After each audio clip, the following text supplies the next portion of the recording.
Our next remedy for defamation is the injunction. Most of the time in defamation, you see injunctions used at the interim stage. That is, after proceedings are filed, but before the final trial. Why would someone do that for defamation? Usually to stop the publication of the defamatory matter. It's most frequently seen when someone becomes aware that there's going to be, for example, a television show about them, or that there is other communications about them, which is going to be or are being published. The interim injunction would usually stop the person from publishing, stop the person going ahead with the TV report, etc. To get an interim injunction, if you recall, it is a discretionary equitable remedy. That means that the court always has the decision about whether or not to give it. It's not like damages with an S, where you will get the money if you prove your loss and the tort. For this one, the plaintiff will have to show damages must be inadequate. That is always a requirement for injunctions. They must show that they have an arguable case, so that if they went to full trial, they would be able to show that there would be defamation, or that the material is defamatory and would be a defamation if published. And finally, that the balance of convenience favours the plaintiff. Generally, if the matter is strongly likely to damage someone's reputation, there's a relatively good argument that it would be, the balance of convenience would favour the plaintiff, because if their reputation is damaged, that is something which is almost impossible to completely recover. And that would have to be balanced against a defendant's, for example, pecuniary interest in making money off of a broadcast. And therefore, very likely, the balance of convenience will favour the plaintiff where there is a strong imputation which may damage a plaintiff's reputation, and particularly where it is unlikely to be true. The court also looks at issues around freedom of speech, and they would say that generally an injunction will be granted only in exceptional cases because of that interest in freedom of speech.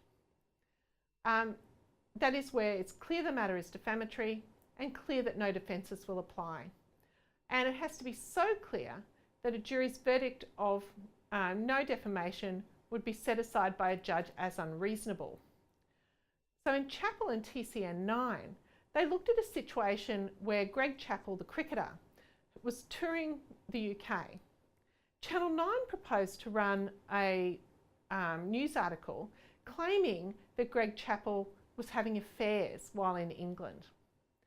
And this, of course, would be considered defamatory because it would show that he had committed adultery. He was married at the time. He argued that, one, there was a defamatory imputation, that he would commit adultery, etc. Two, it identified him by name. And three, it was going to be published to Australia as a whole. He argued that no defences would apply because in this situation, there was no public interest in knowing his private life. Now, the public may be avid for scandal about cricketers. They may have a desire to hear about scandal, but that is not a public interest. Is this something which is important to public discourse?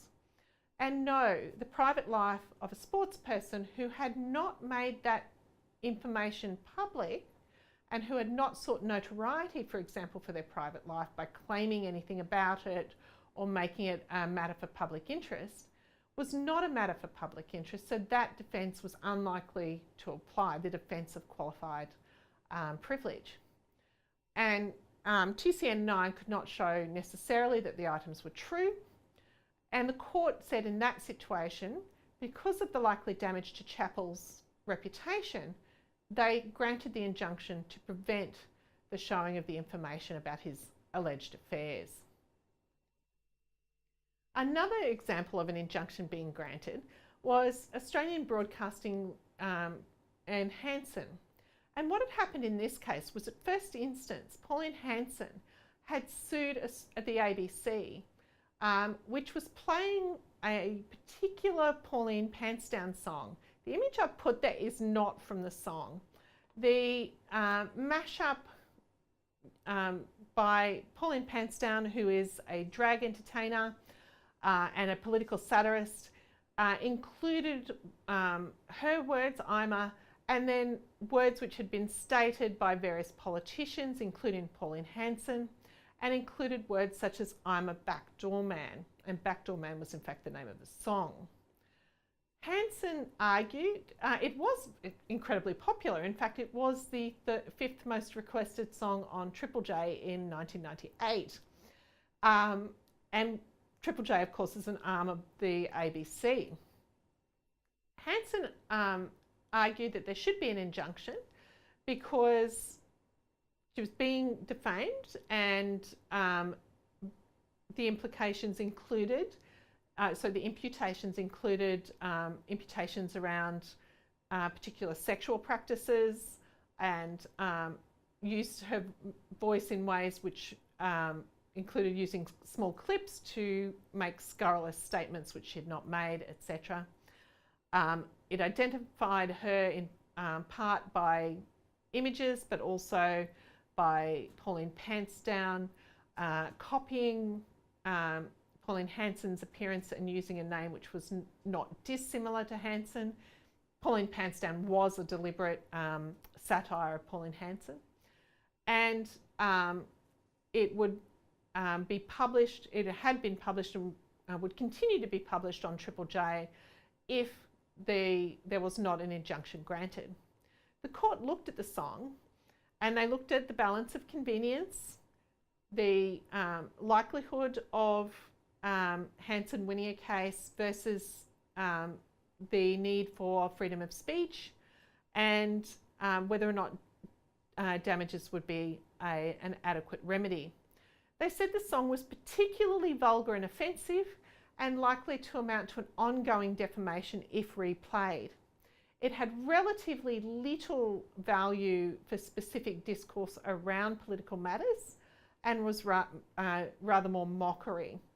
Pauline Pantsdown has put out some other matters and some other songs that were not banned, including the one they took the image from, I Don't Like It. The court in that situation gave an interim injunction, and that has never been lifted. And in theory, you're not supposed to play the song, which was banned in Australia. Having said that, it's possibly not impossible to find it.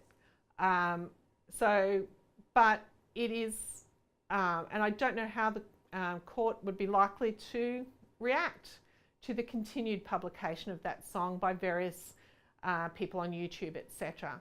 But it's certainly the case that the ABC is not allowed to continue to play it, and no other media corporations in Australia, and the large broadcasting corporations, would play that song either. So that was a situation where they considered that an injunction would be appropriate, even though the song had been repeatedly played already. They said the continuing playing of the song would amount to a continuing ongoing defamation, and so they gave the injunction.